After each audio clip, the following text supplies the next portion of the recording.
Over a decade ago, Impact lifted the World Championship trophy while standing next to Faker, and he was a teenager at the time.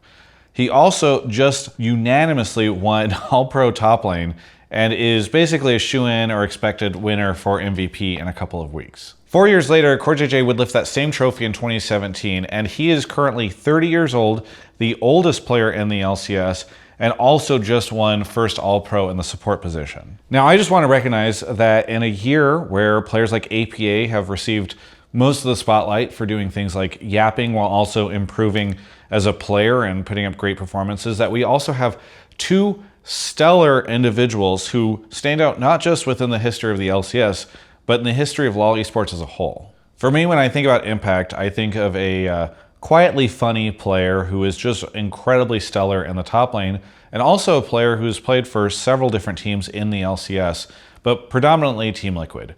And his performances, especially while on Team Liquid, have always been stellar. But it's worth remembering that this player has been competing for over 11 years now. And when you look at the landscape of players who were competing when Faker lifted his first trophy, and I guess for him when Impact lifted his own trophy, that list is incredibly small. And for the majority of those players that are still competing, people might even suggest that they are washed, or they're, not good anymore, they should stop playing, or they've maybe gone down to another league or something like that. And the fact that this guy is still putting up performances like he is just absolutely remarkable. It's not just a situation where he was good, it's a situation where people pretty much just assume at this point that he's going to be MVP because of how dominant his performance was.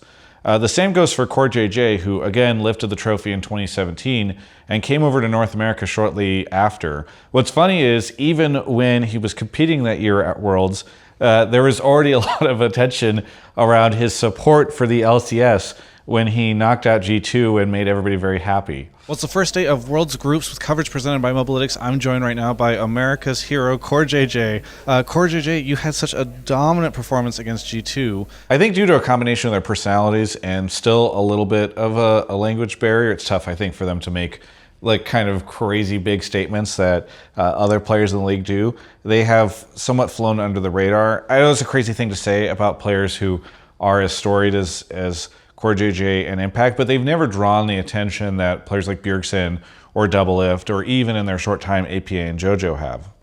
And yet, these players have been able to do so much for the league.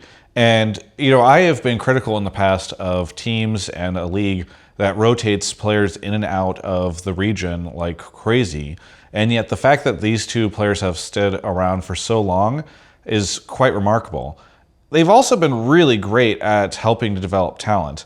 I mean, Impact behind the scenes has a bit of a reputation of mostly wanting to play with players maybe from the LCK. And yet, if you look at what he and CoreJJ have been able to do alongside Spawn with Team Liquid this year, it is really impressive, because it's not just a situation where these two players played incredibly well, but think about the reputation that Jan and APA both had this time last year. I mean, they had started to pick up right around the time we were going to Worlds, but still, APA was basically a brand new face of the scene. Jan had had a lot of people wanting him to get removed from the team. And now, a year later, there's no discussion at all about those types of things being necessary after this team went undefeated in a historic summer split. For me, I believe a lot of the performance of these players comes not just from their own dedication, and trust me, I know they are dedicated from everything I've heard, but also from the support of players like Impact and CoreJJ, who've been able to help bring them alongside Umpty into a position where this team is honestly probably one of the best teams we've ever had in the league. And again, this is happening at a time when these players are 30 and 29. And yes, in any other industry, you would be like, well, of course, that's probably when they're starting to get their feet underneath them. But in an industry where players make it to 30 and then people start joking about how old they are, that's crazy. And think again about the fact that these players, I don't think, have any sign of retiring. Maybe they could decide hey, I'm just tired of this lifestyle or something like that, but there's been no indication that they need to. There's been no discussion of them tiring. It does feel as though these two players, I mean, depending on how things go next year, might outlive the LCS name, but even beyond that, might outlive the concept of a North American region or semi-league or whatever you want to call it. And I think that is just something that is worth attention, because I don't know how much, especially globally, respect these guys get for what they've accomplished in the LCS. I know other players think that they are really good.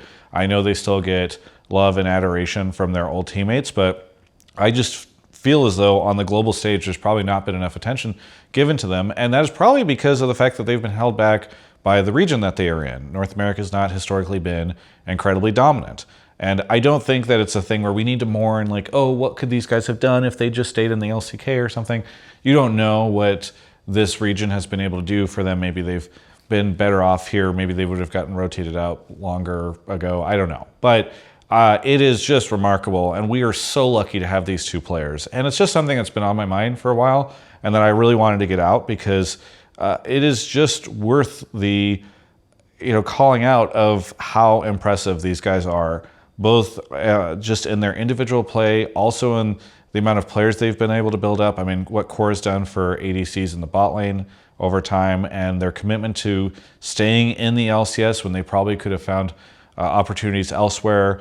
It's now led us to a place where in 2024, I think there's a very good chance these guys are going to lift the trophy, and we'll see what they can do at Worlds alongside a bunch of rookies who, quite frankly, I think probably are much better players for getting to play alongside them. So shout out to CoreJJ and Impact. Just wanted to make this video and have everyone kind of think a little bit about them in ways that sometimes they can fly under the radar. Thanks so much for watching.